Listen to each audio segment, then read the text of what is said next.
Salut tout le monde. Et pour faire court, je suis allé voir Captain Marvel. Pour ceux qui me connaissent, c'est très bien quelle est la première étape de mes vidéos pour faire court, et c'est simplement la présentation des personnages principaux de ce film. En actrice principale du film Captain Marvel, vous pouvez retrouver Brie Larson, que vous avez pu découvrir dans Room ou éventuellement dans Kong Skull Island. À côté d'elle, Samuel L. Jackson, que vous avez également pu voir dans Kong Skull Island, mais que vous avez vu dernièrement surtout dans le film Glass. Et en troisième acteur qu'on va dire principal au film, Jude Law, que vous avez vu dans les deux Sherlock Holmes, mais dernièrement dans Les Animaux Fantastiques 2, Les Crimes de Grindelwald. Et je vais m'arrêter là pour les acteurs parce que malheureusement pour ce film, il a pas mal de défauts, et l'un de ces défauts, c'est concrètement l'importance des personnages dans le film. Mais déjà, on va séparer concrètement deux points par rapport à ce film-là, deux, on va dire, éléments à critiquer, à juger, que sont déjà le film en lui-même et d'un autre côté son intégration au MCU. Et donc déjà, le film, que penser de ce film? Forcément, on va passer par plusieurs points. Déjà, le jeu d'acteur en lui-même par rapport au film, je dis bien par rapport au film. Je trouve que le jeu d'acteur est dans l'ensemble plutôt bon, plutôt correct. Que ce soit Brie Larson, Samuel L. Jackson, Jude Law et les différents autres acteurs de ce film-là. C'est plus sur l'écriture des personnages où là par contre il y a un petit jugement à faire, ne serait-ce que par rapport au film. Pour déjà que le personnage de Nick Fury est vraiment trop dans le gag. C'est un peu le comic relief un petit peu de ce film-là. Et je trouve que c'est un petit peu trop appuyé et pas forcément correspondant aux scènes dans lesquelles ils veulent intégrer le gag. À côté de ça, Jude Law, je trouve son personnage plat, mais vraiment plat. Pour vous dire qu'à tel point que je n'ai même pas retenu le nom du personnage en lui-même, qui est quand même censé être le mentor du personnage de Carol Danvers, joué par Brie Larson. Et je crois qu'ils le disent qu'une seule fois, le nom de ce personnage-là. Pour vous dire, je ne l'ai même pas retenu. Et j'avais pas envie concrètement d'aller regarder pour faire cette review, c'est quand même un pour faire court. J'aurais fait une grosse critique, ok, je ferais la regarder, mais là, je m'en souviens pas. Et déjà, ça veut dire qu'il y a un petit problème. À côté de personnages comme l'ami de Carol Danvers, Phil Coulson et certains autres personnages, s'ils n'étaient pas là, ça n'aurait pas changé grand-chose. Et quand on regarde quand même l'importance qu'ont ces personnages dans l'histoire par rapport au personnage principal, ou même par rapport à l'histoire en elle-même, on peut quand même se poser des questions. Et à côté, même si le personnage de Captain Marvel, l'actrice joue très bien, elle correspond finalement bien au rôle, il faut quand même l'avouer, je trouve que son personnage, même si oui, il y a beaucoup de virements, de situations, d'émotions, etc., etc.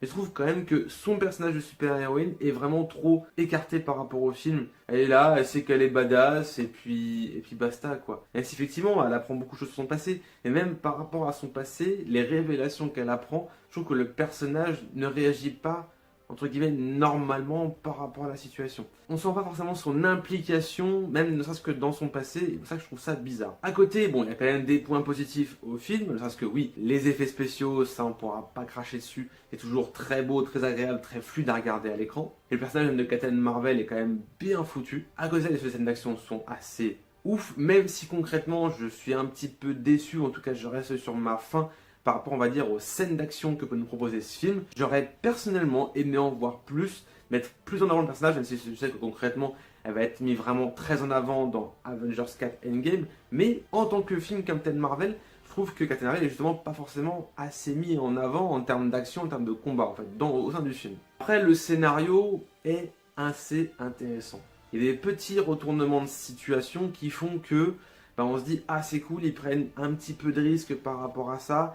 Ils nous retournent un petit peu ce qu'on aurait pu croire par rapport à tout le spoil qu'ont pu nous envoyer les bandes annonces. Même si oui, des choses qui se voient venir à 3 km, ça reste plutôt sympa. Et puis ne serait-ce que par rapport à un élément qu'ils ont utilisé par rapport au flashback, qui est toujours, ça c'est un peu une redite de plein de youtubeurs qui ont également dit dans leur critique, mais je trouve que cette idée de rendre le flashback vraiment interne à l'histoire et pouvoir l'utiliser, c'était un élément plutôt cool. Mais à part le fait que au niveau effets spéciaux c'est sympa et au niveau petite prise de risque c'est cool, le scénario en lui-même je le trouve assez plat. Je trouve le film en lui-même assez plat par rapport au personnage, par rapport, je sais pas, par rapport à ce qu'il nous offre. Il y a plein de choses, plein de d'arcs scénaristiques qu'ils auraient pu encore plus exploiter. Sur les Kree, sur les Skrulls, sur éventuellement Nick Fury, Agent Coulson par rapport à leur relation avec Captain Marvel. Je trouve ce film, même si oui c'est une origin story, peut-être pas assez creusé. Et malheureusement, j'ai le même ressenti par rapport à ce film-là au sein du MCU.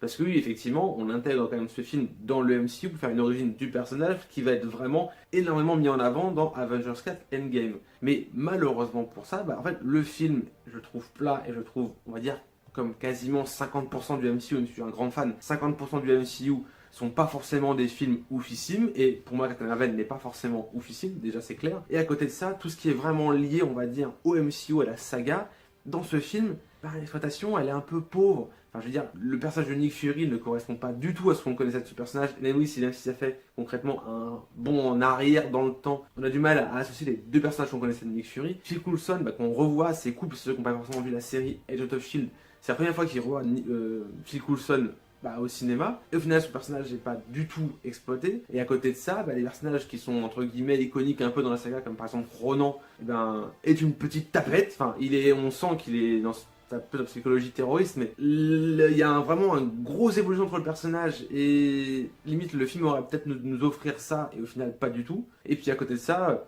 il y a plein d'autres arcs, je ne vais pas non plus trop spoiler, mais il y a plein d'autres éléments qui sont associés à la saga. On peut se poser des questions sur la cohérence, sur la logique. On sent vraiment que le film a été bourré. Voilà, il fallait l'introduction d'un personnage là, je fais un peu une redite de JDG, ce qu'il a dit dans sa critique, mais le film a un peu été bourré en fait avant Avengers 4 Endgame, parce que oui, tout le monde attend, enfin tous les fans attendent Avengers 4 Endgame, même moi.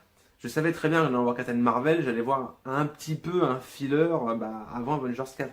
Même si j'aurais aimé vraiment que le film me surprenne, et ça n'a pas forcément été le cas, mais à tel point que concrètement, la scène post-générique, j'en avais rien à foutre en fait. Oui, ça c'est cool de voir quelques secondes de Avengers 4 Endgame, et de voir une deuxième scène post-générique, mais qui au final nous apprend rien. Donc ouais, un petit peu, j'ai pas envie de dire déçu par Captain Marvel, parce que je savais un peu à quoi m'attendre, mais j'aurais aimé être un petit peu plus surpris, et ça n'a pas été le cas, donc c'est un peu dommage. Donc voilà, donc Captain Marvel est oui un bon divertissement et un film correct. Pour moi en tout cas, du MCU, mais je sais que concrètement, il y a des gens qui l'ont adoré, et tant mieux pour vous, franchement, si vous avez kiffé ce film, et c'est même pour certains, c'est l'un des meilleurs films du MCU, tant mieux pour vous en fait, chacun a son avis, a ses goûts, etc. Ça, on critiquera jamais ça, mais c'est vrai que, voilà, personnellement, par rapport à ce que j'ai vu dans ce film, en le sortant du MCU vraiment en tant que film, c'est un film correct, mais sans plus.